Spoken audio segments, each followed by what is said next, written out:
नमस्कार, आप देख रहे हैं जनसंसार न्यूज़। मैं हूं रुद्र तिवारी।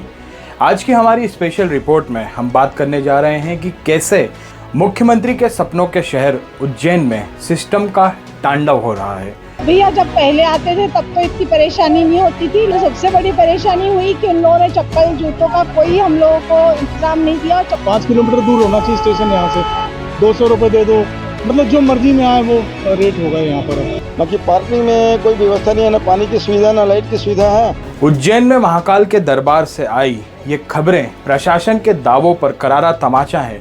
सबसे बड़ा विरोध ये है कि उज्जैन मुख्यमंत्री डॉक्टर मोहन यादव के सपनों का शहर है। उनके विजन में उज्जैन को विश्व पटल पर एक आदर्श धार्मिक नगरी बनना है, लेकिन जमीनी स्तर पर बैठा लापरवाह सिस्टम मुख्यमंत्री के उन सपनों को पलीता लगा रहा है। नए साल का जश्न अभी शुरू भी नहीं हुआ है और महाकाल मंदिर प्रशासन के कुप्रबंधक ने श्रद्धालुओं की आस्था का दम घोटना शुरू कर दिया है और हर नया प्रयोग भक्तों के लिए एक नई मुसीबत बनकर टूट रहा है। सिस्टम की बेशर्मी की सबसे दर्दनाक तस्वीर महाराष्ट्र से आए पांडुरंग पवार के रूप में सामने आई। जयपुर फुट के सहारे चलते इस दिव्यांग श्रद्धालुओं की हिम्मत जवाब दे गई, लेकिन प्रशासन का दिल नहीं पसीजा।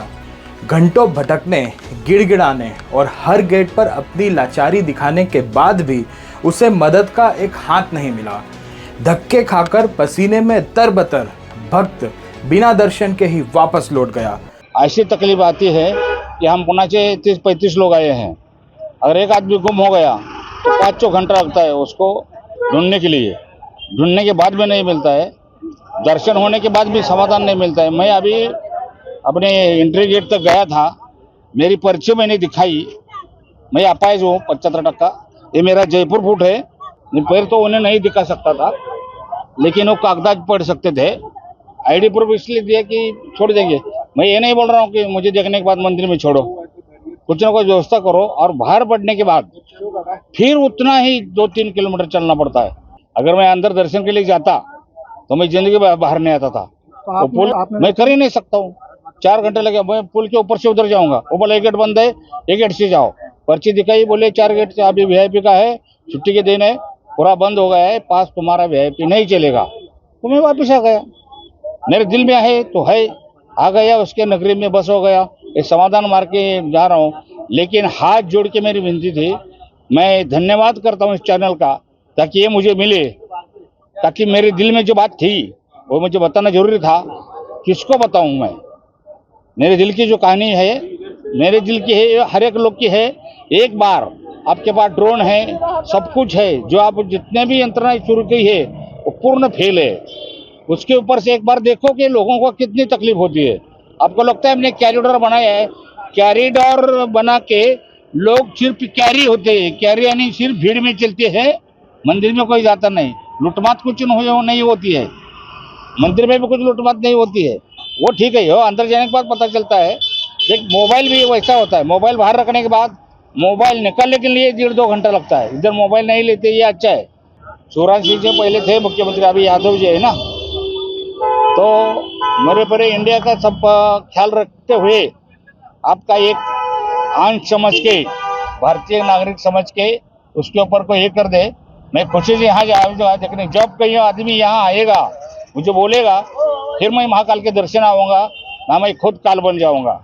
सवाल ये है कि क्या बाबा महाकाल का दरबार अब केवल रसूखदारों और समर्थकों के लिए ही रह गया है? सवाल ये भी है कि क्या जिस शहर से सूबे की कमान चल रही है, उसी शहर में एक दिव्यांग को गिड़गिड़ाने के बाद भी मदद नहीं मिली? क्या प्रशासन केवल रसूखदारों की जी हुजूरी के लिए ही तैनात है? सिर्फ दिव्यांग ही नहीं, ग्वालियर से आए श्रद्धालु दंपत्ति और छत्तीसगढ़ के भक्तों की आपबीती भी प्रशासन की पोल खोल रही है। कहीं जूते चप्पल रखने का ठिकाना नहीं, तो कहीं श्रद्धालुओं को जानवरों की तरह बाड़ों में गोल गोल घुमाया जा रहा है। भगवान की एक झलक पाने के लिए आए भक्तों को धक्का मुक्की और अपमान के सिवा कुछ हासिल नहीं हो रहा है। भैया जब पहले आते थे तब तो इतनी परेशानी नहीं होती थी, लेकिन इस बार जो हम लोग आए यहाँ पर तो सबसे बड़ी परेशानी हुई कि उन लोगों ने चप्पल जूतों का कोई हम लोगों को इंतजाम नहीं दिया और चप्पलें कहीं और उतार रहे हैं। उस चक्कर में 3-3, 4-4 किलोमीटर चल चल के हम अपनी चप्पलें लेने के लिए जा रहे हैं और ज्यादा ही वो हो रहा है।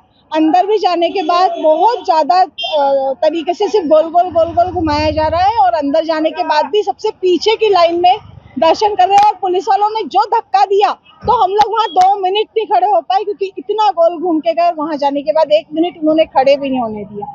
दूसरी बात यह कि वहाँ पे व्यवस्था तो उन्होंने पानी वानी की है, लेकिन सबसे ज्यादा व्यवस्था परेशान है कि बच्चे ऐसे रो रहे थे कि बहुत ज्यादा रो रहे थे और अंदर जिस गेट पे इन्होंने जूते चप्पल उतरवाए हैं उस गेट से महाकाल गर्भगृह तक जाएं, उसके बाद कम से कम 5 किलोमीटर दूर से चक्कर मार के सिर्फ आप अपने जूते चप्पल उठाने के लिए आ सकते हैं।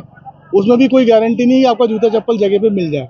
1.5 घंटा लग रहा है चप्पल ढूंढने में क्योंकि उन्होंने चप्पलें उठा के फेंक दी है बोरियों में भर के। इस बार जितनी अव्यवस्था देखी महाकाल मंदिर में मैंने कभी अपने लाइफ में नहीं देखी। कोई कुछ प्रशासन की व्यवस्था नहीं है, कहीं भी समझ नहीं आया। जिससे पूछो वो कहीं भैरव मंदिर, कहीं कुछ। कोई पैसे ही मांगता तो इतने ज्यादा मांग लेता है कि 5 किलोमीटर दूर होना चाहिए स्टेशन, यहाँ से 200 रुपये दे दो। मतलब जो मर्जी में आए वो रेट हो गए यहाँ पर। अब प्रशासन की कोई व्यवस्था नहीं है। महाकाल मंदिर में टोटल कमर्शियल हो चुका है और पूरी तरीके से ऐसा मुझे लगा, कहना नहीं चाहिए ऐसे देवस्थान के लिए, लेकिन यहाँ पे हर चीज कमर्शियल हो चुकी है। पैसा कमाने का सेंटर सा मुझे लगने लगा। सही बात तो मुझे अब ऐसी कहनी पड़ेगी, क्योंकि मुझे दुख है इस बात का। ग्वालियर से आने के बाद वहाँ का भी टिकट, यहाँ का भी टिकट, तो इंसान क्या करेगा? व्यवस्था मतलब इन जगहों पे आने के बाद थोड़ी शांति लगती है मन को, लेकिन यहाँ आके ऐसा लगता है कि घर बैठ के ही दर्शन ज्यादा अच्छे हो सकते हैं। मंदिर के बाहर की बदहाली तो और भी भयावह है। पार्किंग के नाम पर श्रद्धालुओं को उन डंपिंग यार्ड्स में भेजा जा रहा है जहां न बिजली है, न पानी है और न ही सुरक्षा। छत्तीसगढ़ से आए घनश्याम वर्मा का आक्रोश जायज है। बाकी पार्किंग में कोई व्यवस्था नहीं है, ना पानी की सुविधा, ना लाइट की सुविधा है। और बाहर से हम लोग आते हैं, यहाँ रुकते हैं। पार्किंग स्थल में सुविधा देना चाहिए। पानी और लाइट बहुत ज़रूरी है, साफ सफाई भी ज़रूरी है।